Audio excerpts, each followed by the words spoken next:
ഞങ്ങൾ ആരും പറഞ്ഞിട്ടില്ല ഇന്ന് അനൗൺസ്മെന്റ് ഉണ്ടാവുമെന്ന്. കോൺഗ്രസ് പാർട്ടിയെ നിങ്ങൾ അങ്ങനെ അണ്ടർ എസ്റ്റിമേറ്റ് ചെയ്യാതെ ഞങ്ങളുടെ പ്രസിഡന്റ് മാറ്റുകയോ മാറ്റാതിരിക്കുകയോ നിലനിർത്തുകയോ ഇതൊക്കെ ചെയ്യാനുള്ള ഉത്തരവാദിത്വങ്ങൾ ഞങ്ങൾക്ക് അല്ല ഇന്നലെ നമ്മുടെ KPCC കർണാടകത്തിൽ നിന്നൊരു പ്രസിഡന്റ് വന്നല്ലോ അവിടെ കേരളത്തിൽ. നിങ്ങൾ ഇതുവരെ ചർച്ച ചെയ്തില്ലല്ലോ.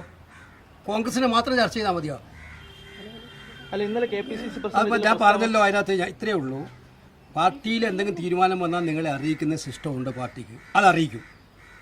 അതല്ലാതെ ഞങ്ങൾ തീരുമാനിച്ചു ഞങ്ങളാക്കി എന്നൊക്കെ നിങ്ങൾ പറഞ്ഞാൽ അതിന് ഉത്തരവാദിത്വം മറുപടി പറയാൻ ഞങ്ങൾ ആരും ബാധ്യസ്ഥരല്ല. അതുകൊണ്ട് ദയവ് ചെയ്ത് മനസ്സിലാക്കുക. കൂടിക്കാഴ്ച രാഹുൽ ഗാന്ധി എല്ലാ ദിവസവും കാണുന്നതല്ലേ. അത് ഈ വിഷയം മാത്രം ചർച്ച ചെയ്യാനാണ്.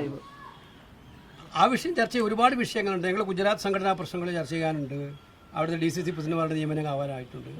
മറ്റു കാര്യങ്ങളുമായി ബന്ധപ്പെട്ട കാര്യങ്ങളുണ്ട്. കേരള കാര്യത്തിൽ തീരുമാനമായാൽ ഉടൻ തന്നെ നിങ്ങൾ ആയിട്ടുണ്ടെങ്കിൽ, അല്ല നിലവിലുള്ള സ്ഥിതി തുടരുന്നെങ്കിൽ അത് അറിയിക്കും. അല്ല KPCC പ്രസിഡന്റിനെ ഒതുക്കാൻ ചില ഗ്രൂപ്പുകൾ ശ്രമിക്കുന്നുണ്ടെന്ന് അടക്കം അദ്ദേഹം. അതുകൊണ്ടാണ് ഞാൻ പറഞ്ഞത്, നിങ്ങൾ ഈ പറയുന്നതിനെല്ലാം മറുപടി എന്നിൽ നിന്നാണ് നിങ്ങൾ പ്രതീക്ഷിക്കുന്നത്. നിങ്ങൾക്ക് തെറ്റിപ്പോയി. ഞാൻ അങ്ങനെയുള്ള ആളല്ല. പാർട്ടി എന്ന് പറയുന്നത് സിസ്റ്റമുണ്ട്. ആ സിസ്റ്റത്തിനനുസരിച്ച് പാർട്ടി പോവുള്ളൂ.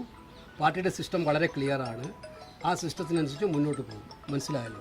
അപ്പോൾ ഞങ്ങളുടെ ഇടയിൽ ഒരു തീരുമാനം എടുക്കാത്ത കാര്യം ഞങ്ങളാണ് തീരുമാനിക്കുന്നത്. തിങ്കളാഴ്ച പ്രഖ്യാപിക്കും. ആര് പ്രഖ്യാപിക്കുമെന്ന് പറഞ്ഞു? കോൺഗ്രസ് പാർട്ടി പറഞ്ഞോ നിങ്ങളോട് തിങ്കളാഴ്ച പുതിയ തീരുമാനം വരുന്നു? പറഞ്ഞില്ലല്ലോ. ഇതൊക്കെ നിങ്ങളുണ്ടാക്കിയ വാർത്തയല്ലേ?